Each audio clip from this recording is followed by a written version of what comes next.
Welcome, fellow horror hounds, and welcome to the latest episode of Talk and Stalk, your unholy home for horror. I'm your host, as always, Barry, and today's podcast, I'm really just going to be talking about some of my personal favourite endings in slasher movies. Now, when I talk about endings, these to me are all memorable endings for different reasons. Quite often the case, maybe the final shot of the film, etc. I am confining these to the slasher subgenre. I may do favourite endings, in horror in general in a future podcast, but for the moment, I'm actually just going to be concentrating on movies that are slasher movies, or at least proto slasher movies. As I said, all of these endings are memorable for me, and they're not actually in any specific order either. Although, if I had a gun put to my head, I probably know what number one would be. So I'm just going to get the ball rolling now, and the first one goes to 1978's Halloween. Just such a simple shot. Michael Myers obviously, gets stabbed with a knitting needle. Obviously he gets stabbed in the stomach, and then he gets shot 6 times and obviously falls off the balcony in the house. And we just see his motionless body just lying there on the floor. And then, of course, there's an exchange between Laurie and Dr. Sam Loomis, and Loomis goes to check on him, and Myers is gone. It's such a simple yet effective ending. It's the kind of shot that has been done to death since. The amount of time, certainly within the slasher genre, the killer gets knocked down. We know the killer's not dead, and they go and check on him and the killer's gone.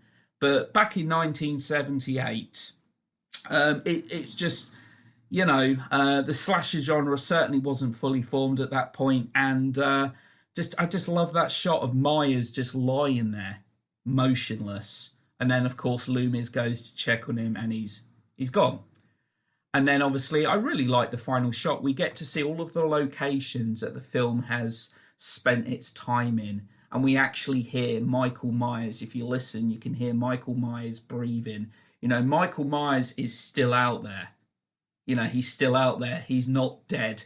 And I just think it's a really great ending to this movie. And then, obviously, 3 years later, we did get Halloween 2, which carries on right from this. But just a great, simple, yet pretty effective ending.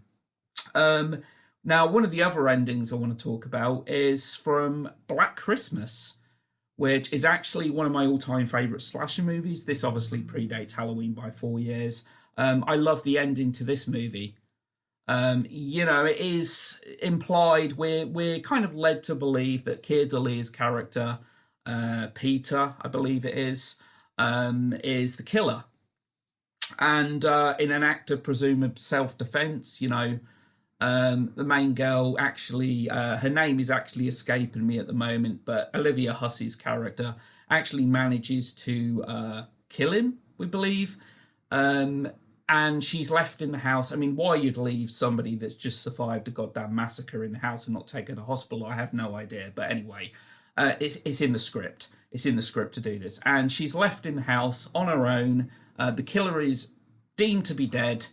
And then, of course, we get a pan through, like Halloween, we actually get to look through the house, the camera follows, and it goes up to the attic, and we quickly realise that the killer is still alive. Peter was not the killer.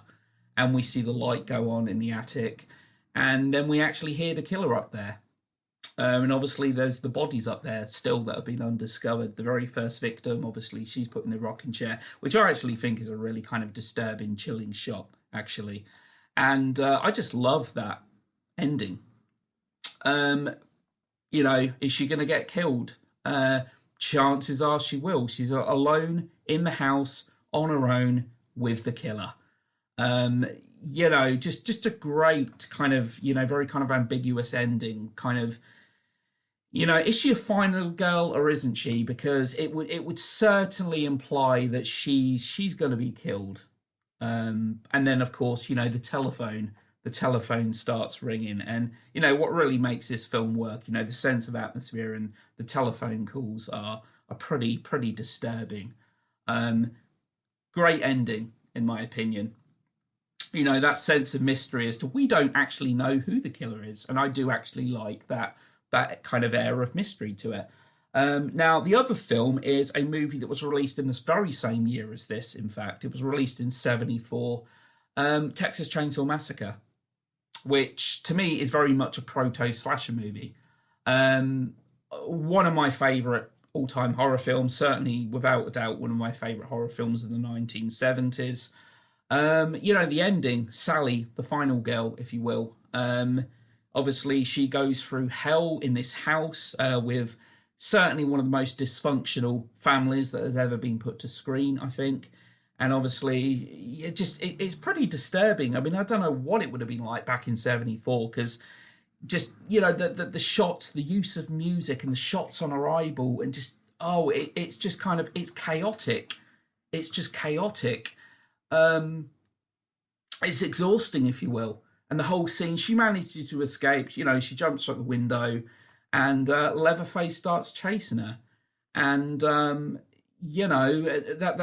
classic final shot of Leatherface swirling, kind of dancing, doing this like majestic dance with the chainsaw. It's quite a moment to end that movie with. And just the shot of Sally obviously being driven away. She manages to escape, but at what cost? She starts, she goes from being terrified and screaming to laughing. This girl's probably going to get institutionalized. She's gone crazy, and it probably would send you crazy. So I just kind of love that final shot, them two final shots of both them characters. Now, the other film on the list, there was really one more that I was going to actually talk about. Two more.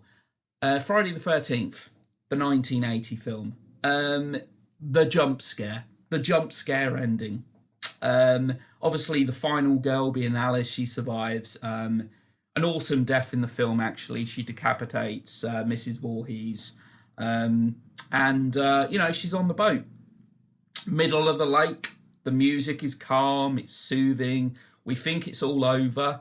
But of course, this back in in today's age, we kind of know something's going to happen. This is only because we've seen so many goddamn horror films since. But back in 1980, I reckon this got a lot of popcorn flying. And, the camera slowly pans into her. And, of course, Jason leaps out of the lake. What a jump scare. What a great...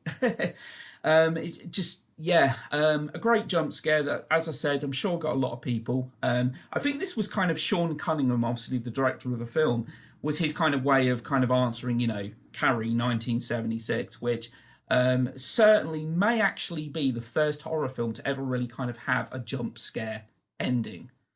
So I think it's really well done. I actually love Harry Manfredini's score to this film as well, and that calm, soothing music at the end. And then, of course, we learn that Jason's body, she says that there was a boy in the lake, but his body's never been found. So I just love that ending that it gives us. Of course, we did get a Friday the 13th Part 2 the following year, which I actually think is a good sequel. I think it holds up pretty damn well to the first movie. But yeah, it's the jump scare that I just think is great. Now, the final film, which is, not only I think probably, certainly without a doubt, one of the most iconic, famous endings in slasher movies. I think it's actually just one of the most iconic endings in the history of horror movies. And that is Sleepaway Camp, released in '83. This is a good, fun slasher flick. It's pretty cheesy, but, I enjoy it. I enjoy this film for what it is. And it's the ending, though. It's the ending that people talk about. Not many people really talk about the kills throughout the film. Everyone talks about the ending, and of course, spoiler alert, the big twist, of course, being Angela. She is a he. And, we get a reveal, of course. She stood there, she's just decapitated, which is kind of sad, really, because there's this boy that's really interested in her. And, Angela spends pretty much the entire movie saying very little to nothing.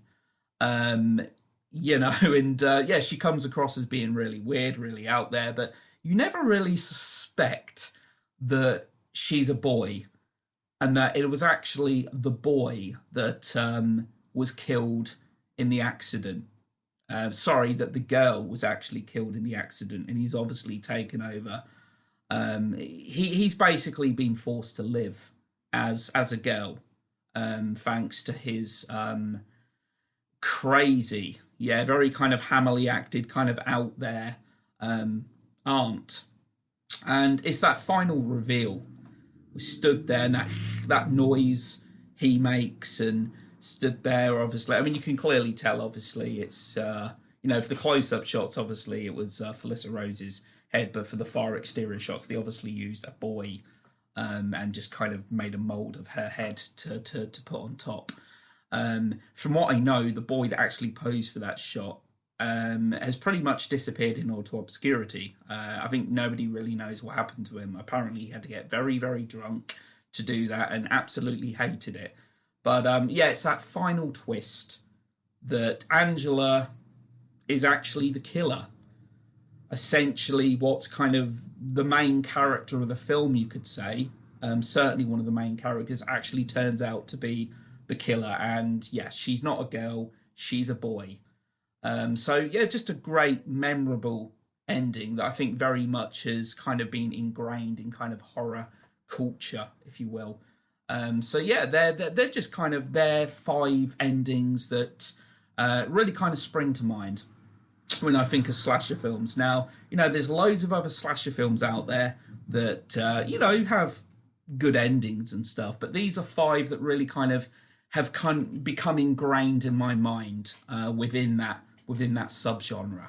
So yeah, I think that's pretty much it for today.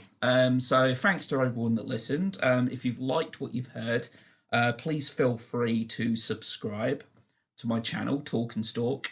And every subscribe is hugely appreciated.